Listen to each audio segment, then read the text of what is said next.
What's up everyone, welcome back to the channel. I'm Eric, aka Tygerflosion. Let's talk some baseball. Japan has historically brought many exports over to the US, and it's no different when it comes to the world of sports in this country. While you may be hard pressed to find representation in the NFL, besides in preseason appearances or practice squads, or the NBA, with a few exceptions historically, like Yuta Tabase, or in recent years like Rui Hachimura and Yuki Kawamura. But when it comes to baseball, there's no shortage of excursions, and it shouldn't be a surprise. Much like how football is viewed here in the US, baseball is deeply ingrained in Japan's culture, not just as a national pastime, but integral to its identity, dominating Koshien, or high school leagues, the NPB, and as I mentioned, overseas as well. A long-standing cultural bridge between the US and Japan, surviving and evolving through post-war reconstruction. In high school, around 7 million people play in those clubs, making about 5% of the total population. And that passion doesn't go unnoticed. It translates down the line to the 12 teams in the NPB, with both the players and the fan bases. And it doesn't even end there. That pride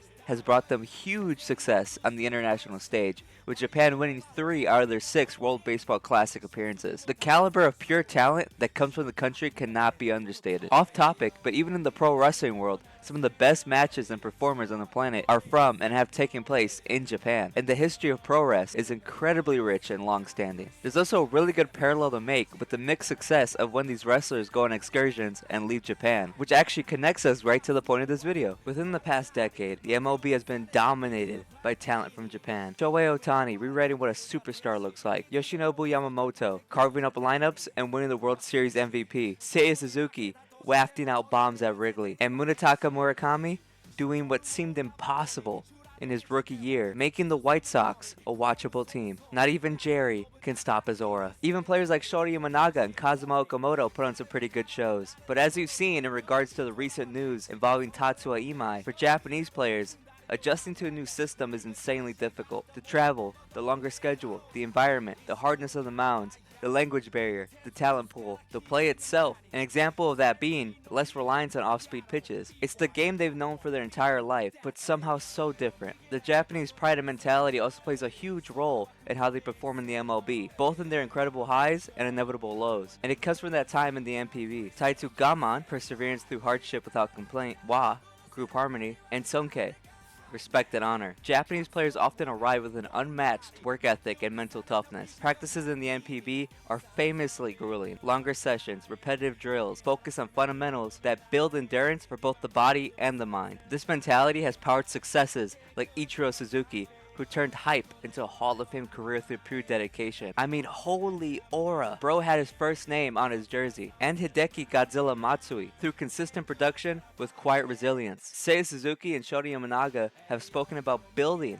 on the stepping stones left by predecessors and wanting to inspire the next generation. In good times, this pride translates to sustained excellence and adaptability. Players treat MLB not just as a bigger stage, but as a responsibility to honor Japanese baseball's reputation. The same pride and mentality that drives greatness can intensify struggles in Major League Baseball, especially during slumps, injuries, or the aforementioned brutal adjustment period. Baseball is failure heavy everywhere, but the longer season and higher variance in MLB can test even the strongest minds. Japanese players often carry the weight of national expectations. They're not just individuals, they're symbols. A bad stretch can feel like letting down an entire country, leading to overthinking or stubborn adherence to familiar routines that don't quite translate perfectly. Early waves of players in the 1990s through the 2000s faced this amplified by limited support systems. Today's stars benefit from better bridges. This pipeline didn't just appear overnight. It's been built over 30 plus years of bold leaps, massive expectations, and more than a few painful disappointments. For every Ichiro and Hideo Nomo who make it look effortless, there's a trail of highly talented stars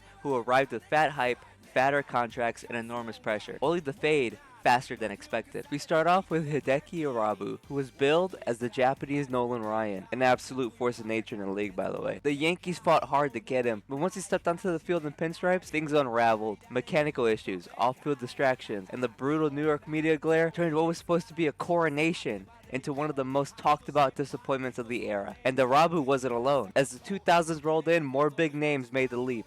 Matsui arrived and was expected to anchor infields for years. His MLB career was pretty underwhelming. Decent speed and occasional flashes, especially a solid 2007 season with the Rockies. But overall, low power, too many errors defensively early on, strikeouts, and a failure to live up to the superstar billing. He posted a modest .267 career batting average and a .701 OPS. Solid utility guy numbers, but nowhere near the elite production expected. Kosuke Fukudome had that special swing that made Cubs fans dream for another Japanese hero on the north side. He arrived with serious star power after a strong MPB career and a solid Olympic performance in 2008. The Cubs gave him a big 4-year deal, expecting a middle-of-the-order bat with patience and power. He had a respectable rookie year, .57 with 10 home runs and a good OPB, but quickly declined. Low power output, defensive regression, and he never became the impact player hoped for in Wrigley. The White Sox had Shingo Takatsu and Tadahito Iguchi be a part of the 2005 World Series team. For Shingo, in 2004, age 35, his MLB rookie year, he was an excellent 2.31 ERA in 62 plus innings, 19 saves, and finished second in AL Rookie of the Year voting. He became a cult hero on the South Side. 2005 was rockier with a higher ERA. He lost the closer role, got released mid-season on August 1st, 2005, and bounced to the Mets for a handful of games before returning back to Japan. He did not pitch in the World Series, but still won a ring with the team. Iguchi, on the other hand, was a steady number 2 hitter for them and contributed to the playoffs, landing a massive home run in the ALDS. 2006 was arguably his best MLB year. 2.81 batting average, 18 home runs, strong OPB. He was a reliable, everyday second baseman with good contact skills. These two are exceptions to this list, as they aren't exactly superstars, but weren't bust either. And that definitely comes from their expectations going into the league. Really steady production on a good team. Nothing really transformative. Daisuke Matsuzaka was absolutely electric with his gyro ball cutter. He brought in a 6-year, $52 million contract with him into the Red Sox in 2006, winning the World Series with them in 2007.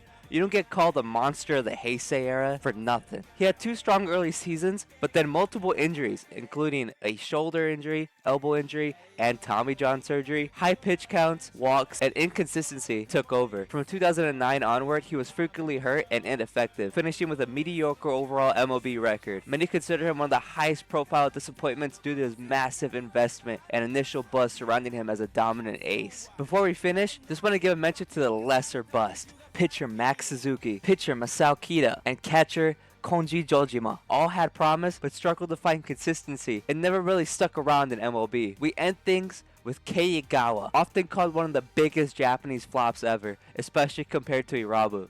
The Yankees ended up bidding $26 million just for negotiating rights and signed him to a 5-year, $20 million deal right after the Sox landed Matsuzaka. He was another proven MPB ace with good stuff, but in MLB, he struggled badly with velocity, command, and adapting to American hitters. He spent most of his time in the minors and barely made an impact in the majors, especially due to his poor ERA and, like I mentioned, losing command when trying to throw harder. Many view him as an even clearer bust than Irabu because the investment yielded almost nothing at the big league level. Fast forward to now, the landscape looks completely different. The transition is smoother, support systems are better, cultural bridges are already built. I mean, we're literally having HoloLive nights and K-pop stars at games. But we shouldn't forget the ones who came before, the trailblazers who succeeded, and the highly touted stars who fell short.